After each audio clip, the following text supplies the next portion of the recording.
Praise the Lord, our daily bread. James chapter 4, verse 12. Only one is the lawgiver, who is able to save and to destroy. But who are you to judge another? O Almighty God, thank you for giving this wonderful verse.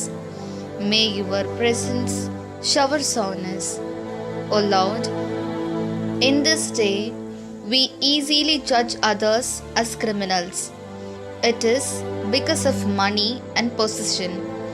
As long as these are there, the truth will never come out. Therefore, Lord, bless us to live with a good heart and not to judge others and not to make them suffer, just as you were wrongly judged and crucified. We ask this in the name of Jesus Christ. Amen. அன்றாட உணவு. யாக்கோபு அதிகாரம் 4 இறை வார்த்தை 12. திருச்சட்டத்தை கொடுத்தவரும் தீர்ப்பு அளிப்பவரும் ஒருவரே. அவரே மீட்கவும் அழிக்கவும் வல்லவர். அவ்வாறிருக்க உங்களை அடுத்திருப்பவருக்கு தீர்ப்பளிக்க நீங்கள் யார்?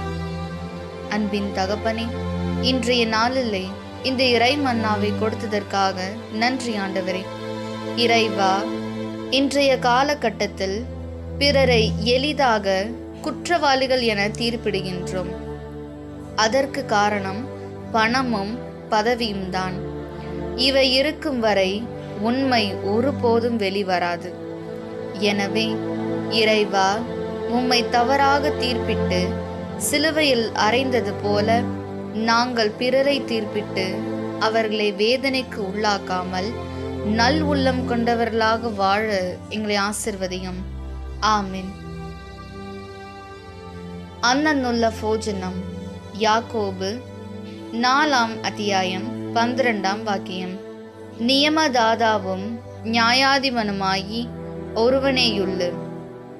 അവിടുന്ന് രക്ഷിക്കാനും നശിപ്പിക്കാനും കഴിവുള്ളവനാണു. എന്നാൽ അയൽക്കാരനെ വിധിക്കാൻ നീ ആരാണ്? ദൈവമേ, ഇന്നത്തെ കാലഘട്ടത്തിൽ മറ്റുള്ളവരെ നമ്മൾ കുറ്റവാളികൾ എന്ന് വിധിക്കുന്നു.